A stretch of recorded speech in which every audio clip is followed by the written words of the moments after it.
Hi, this is Nichelle Nichols, and you're listening to TV Confidential. Aren't we all lucky?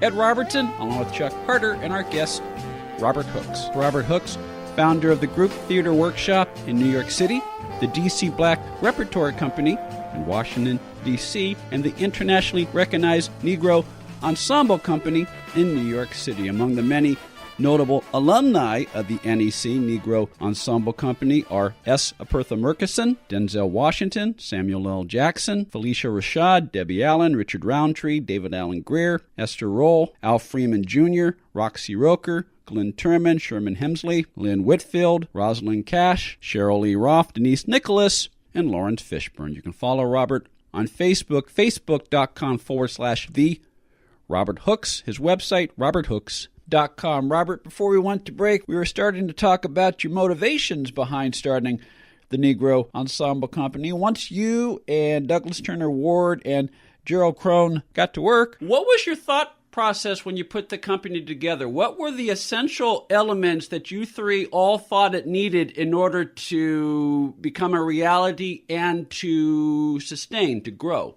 Well, we wanted to have a place of continuum.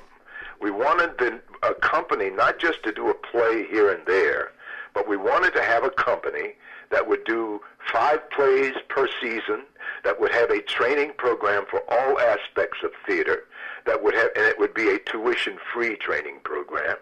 So what fascinated me about the whole thing was the training. Because of my work with the young kids in my first theater company, and incidentally, the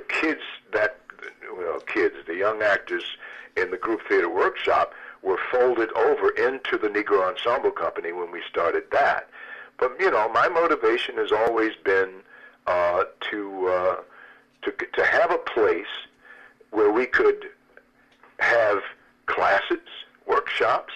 We produce plays with an ensemble of actors, professional, members of the union, doing 5 plays. So an ongoing institution, a cultural institution, not just a theater company. And that was my motivation, to create something of continual performance, not just a play here and a play there, but to do 4 or 5 plays per season with a permanent company, paying them union salaries, and creating opportunities for the youngsters that came behind us that couldn't afford it in our tuition-free programs. So those were my motivations. This is probably a silly question, but did you ever imagine it growing to the heights that it ultimately achieved? Well, it's not a silly question. I was very confident when I saw what happened when we put the Negro Ensemble Company together. I saw the effect that it had. The company has been considered a national treasure. So it's that kind of thing that kind of pumped me up and gave me the confidence. So yeah, I knew it would be successful, and I knew we would create something special that would tour the world, and we did.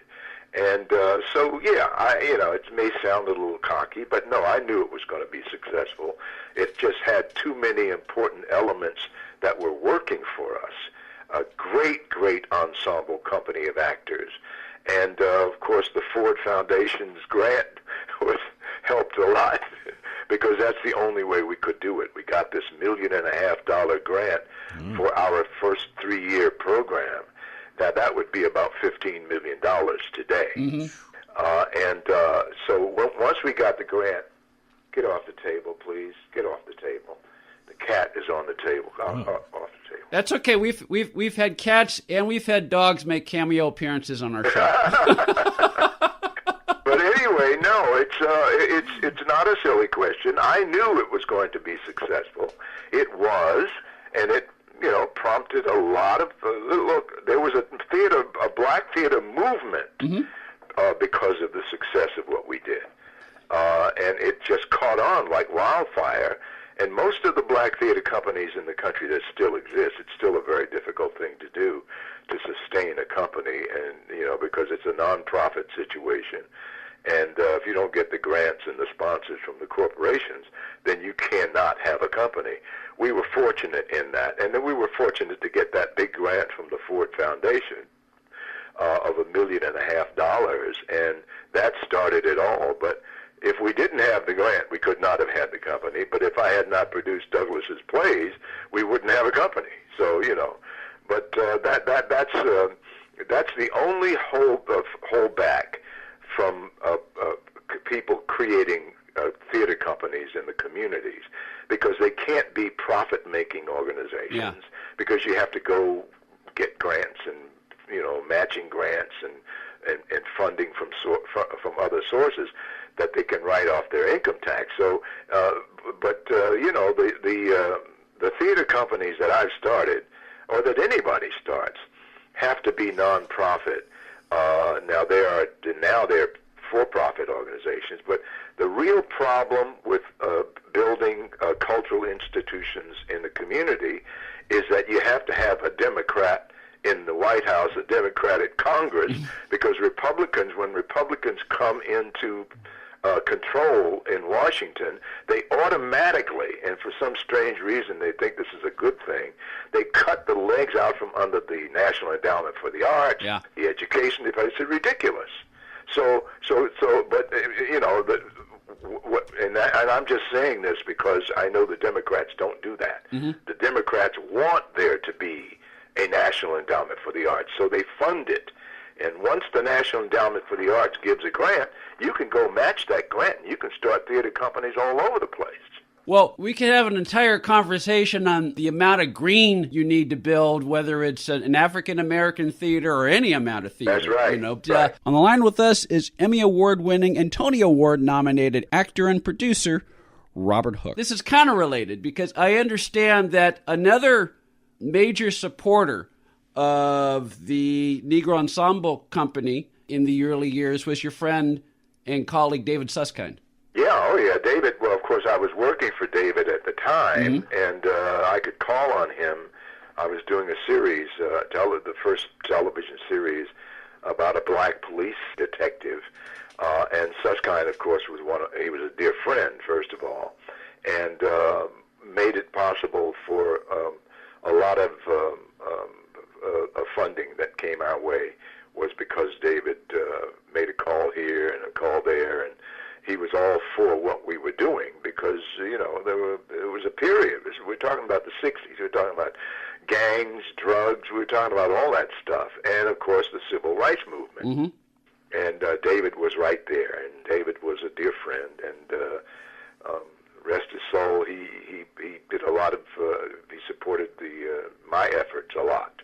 David Susskind, who produced not only the motion picture production of Raisin in the Sun, I also believe, and you correct me if I'm wrong, Robert, I also believe he produced the Broadway version. No, he didn't. No, that was Phil Rhodes. Okay. No, David was not involved in Raisin in the Sun at all, period. David was very, very important in helping me personally get my projects off the ground, but no, he did not. He had nothing to do with Raisin in the Sun. So that was Phil Rhodes and a couple of other people too.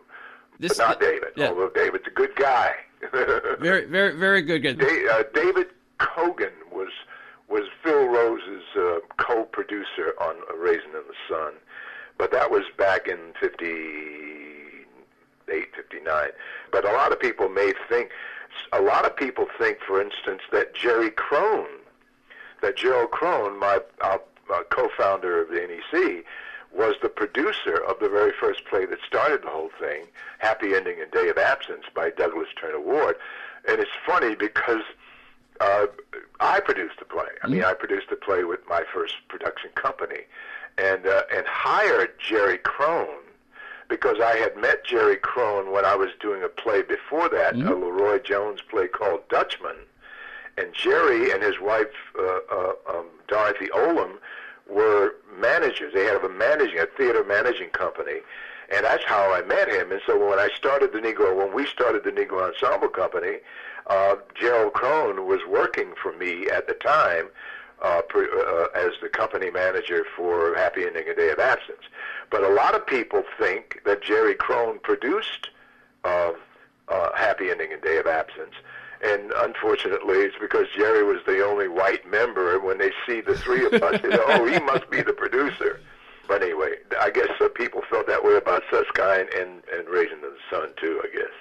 Well, you mentioned the show that you starred in, that Susskind produced, N.Y.P.D, the very first network police drama with the official imprimatur of the New York City Police Department. And before we called you, Robert, I took a look at some of the episodes, and it's very gritty, it's semi-documentary, and it really, it holds up today.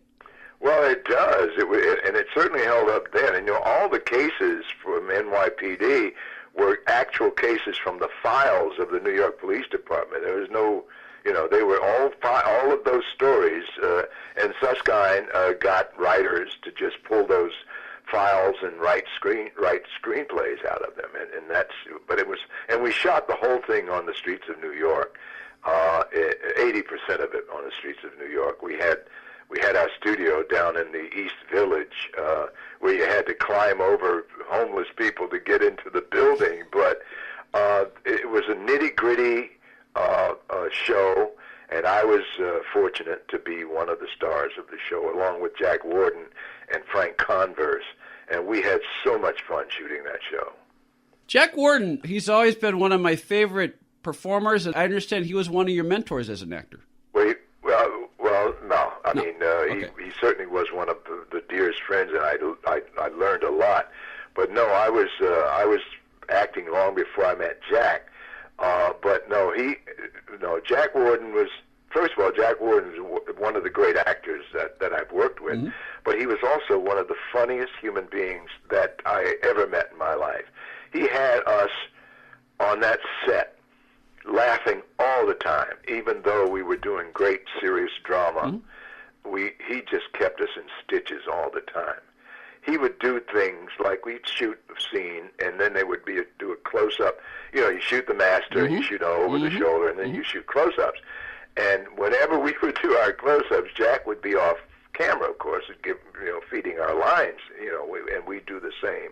You know how it works. Mm-hmm. Anyway, Jack had this thing where he would take his eyes, the lids of his eyes, he would turn the lids of his eyes up, where you would just see pink. And it was this craziest thing. And he would stand off stage doing his lines with his eyes... with his eyes, and he also did other things, too, that we can't talk about on radio. But Jack Warden was a very funny man. But he inspired me, yes. But no, I was acting and had worked a lot. He was not a mentor in that sense. He was just a dear friend and a colleague, but not a mentor. Douglas Turner Ward was a mentor. Mm-hmm. Lonnie Elder was a mentor. And there are a couple of people early on in my life, but no, Jack was just a dear, dear friend and a colleague and an acting colleague. Robert, that's Jack Warden. Please tell us your memories or impressions of working with Frank Converse, your co-star. It was wonderful.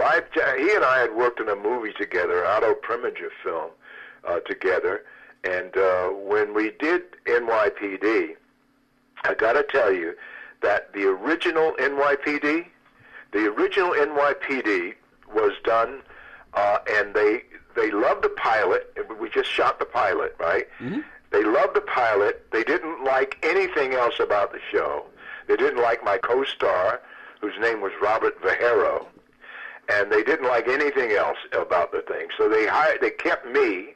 They brought in a veteran, and they needed a veteran, mm-hmm. and that was Jack Warden. Mm-hmm. And then they needed this blonde hunk, Yeah.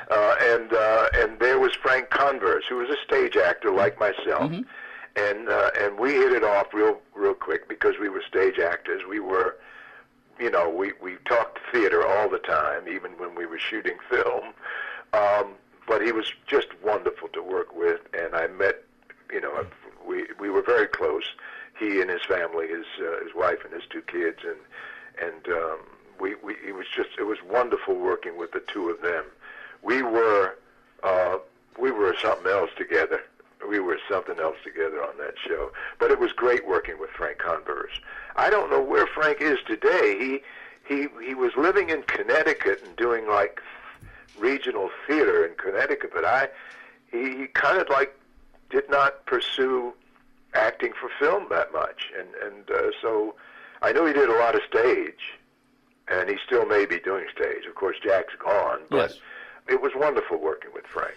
On the line with us is Robert Hooks. Robert Hooks, co-founder of the Negro Ensemble Company and the DC Black Repertory Company, and the first African-American actor to star in a network TV drama, which Robert did when he starred in the original N.Y.P.D. series on ABC in 1967. This is something I did not know about because I always associated her with Room 222, but I understand that Denise Nicholas had a recurring role on NYPD. Yes, she played my wife. She played my wife, and it's funny because we were doing, when we were shooting NYPD, we were also in the middle of our productions at the Negro Ensemble Company, and I was doing NYPD during the day, going on lunchtime because the NEC office was maybe 5 blocks up 2nd Avenue. I'd go there, and then in the evening, I would go to my Broadway play. I was doing a Broadway musical at the time. So yes, Denise played my wife on NYPD, and she was wonderful. But during that time, when we were shooting NYPD, I was working, running the Negro Ensemble Company. Mm-hmm. And of course, we had the greatest staff in the world, so I didn't have to be there all the time. Mm-hmm. And Doug was there. But also, I was doing a Broadway play. I would go to the theater, and they'd have this. I'd have this masseuse throw me up on a table and beat me up, and then I'd go out on stage and do the play. Multitasking, even then. Even then, I mean, you know, a television series during the day, a Broadway play at night, and then the Negro Ensemble Company in between. Denise Nicholas was one of the members of our ensemble company, and we were also an item as well. But she played my wife, and she was just gorgeous in it. If you ever see some of those episodes that she was in, gosh, she's gorgeous. She's still gorgeous today. Yeah, yes, she is. Yes, she is. And we see each other all the time. That's she nice. She lives out here, and we see each other a lot because we're NEC. We're the Negro Ensemble Company. There are 4 of us out here. The rest of them are in New York. The rest of them are not gone. A lot of them are gone. We're talking to actor, producer, and cultural architect Robert Hooks. Chuck Harter is with us. You'll stay with us when we continue our conversation with Robert here on TV Confidential. Ed Robertson, along with our friend Donna Allen Figueroa, who I understand has a new book out. Yes, it's entitled Fall Again Beginnings. It's the first part of a 4-part contemporary romantic series set against the background of working actors. Something that you know a thing or two about. You write what you know, and I have been working in the business for several years. It is not necessarily autobiographical, but it's based on... Sure, many of the experiences that the actors in my book have, many have happened to me, many have happened to friends of mine.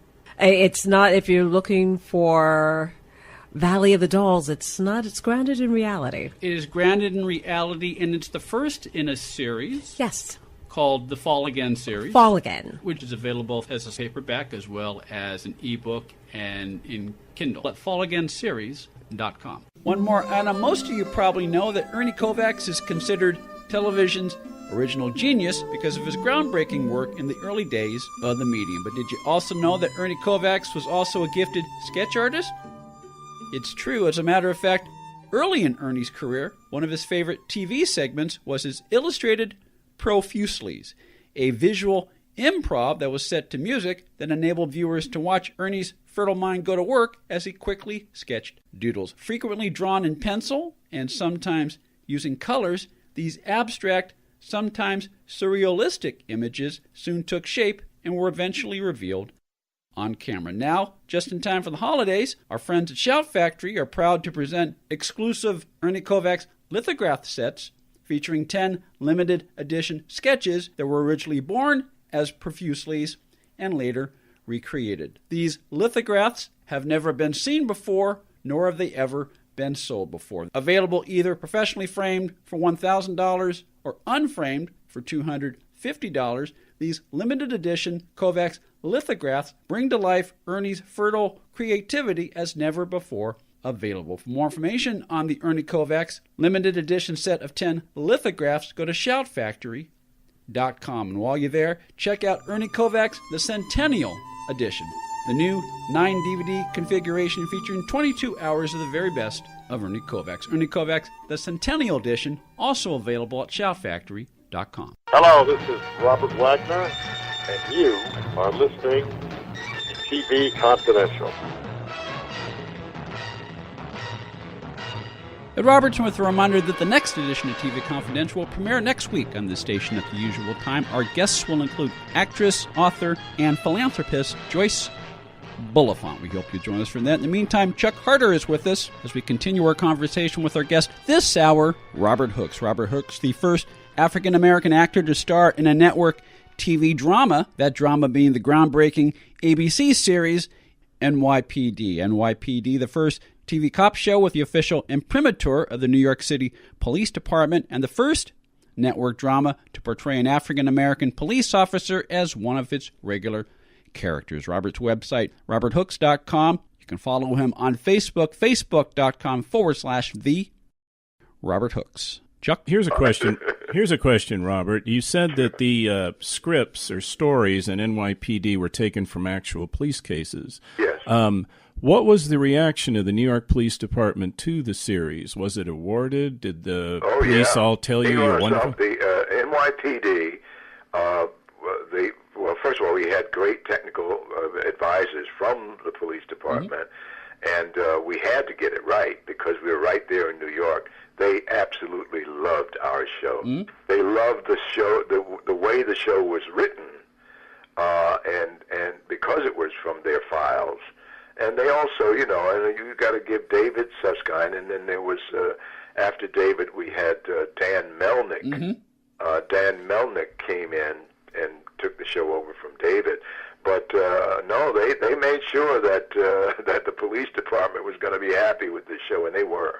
Oh, that's real good because I've seen the entire series. In some of them, your character or Frank Converse's character has indecision or humanistic characters, not the usual TV cop from before. Right, They're not faultless. That was a very impressive part about the show, which I'm sure the real police department appreciated. Well, it was also shot in a very, we did 16 millimeter for the most part. And it was gritty, and it looked like document. It was real police. It looked like the Naked City type stuff, And it was the look of the show that a lot of people liked. And when later on, decades later, when they did the NYPD Blue, I always correct people because says, "Oh yeah, you were in NYPD Blue." I said, "Whoa, hold on, no, I was in the original NYPD, the black and white version." Well, it wasn't black and white, but that was the original NYPD. And one of the cool things about the original NYPD is it showed an African-American police officer doing his job.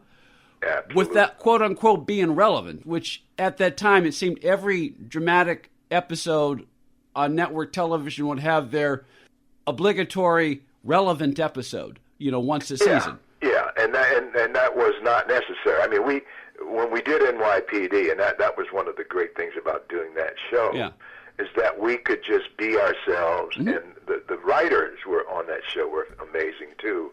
And that's where it all starts with the writing. And I just thought that, and it was the first. And a lot of people get a little confused, and I have to straighten them out. I was the first black actor to star in a television series drama. And they said, well, Bill Cosby and I Spy. No, I Spy was a comedy. Right. It was not a drama. Right. And so I always have to make that point that we're talking about drama. We're talking about real life drama, not funny stuff that happened. And, look, Cosby was wonderful in the show, as was Robert Culp. It was a great show, but it was not realistic. It was not a drama. No, it was adventure. They would go off to far-off places, whereas you guys are working the streets every week. Exactly. And look, I'm not taking anything against I Spy, right. But I just have to correct people when they say that, oh, no, it was Cosby that was the first black actor that starred in a drama, in a show, in television. So I have to just, actually it was around the same time, but I did the drama. No, you did, and quite well. On the line with us is Robert Hooks. Robert Hooks, co-founder of the Negro Ensemble Company and the DC Black Repertory Company, and the first African-American actor to star in a network TV drama, which Robert did when he starred in the original N.Y.P.D. series on ABC in 1967. Robert Hooks will be back with us later on this month on TV Confidential, along with Chuck Harter. Chuck and I will ask Robert about some of his other famous film and TV roles, including Star Trek III, The Search for Spock, and the 1972 classic Private Eye movie, Trouble Man. That is coming up later on this month on TV Confidential. In the meantime, Robert Hooks' website, roberthooks.com. You can follow him on Facebook, facebook.com/The Robert Hooks. Got a product or service that you want our listeners to know about? Become an advertiser or underwriter of TV Confidential and let our brand help promote your brand. For more information, go to televisionconfidential.com/advertise or visit the TV Confidential page at advertisecast.com.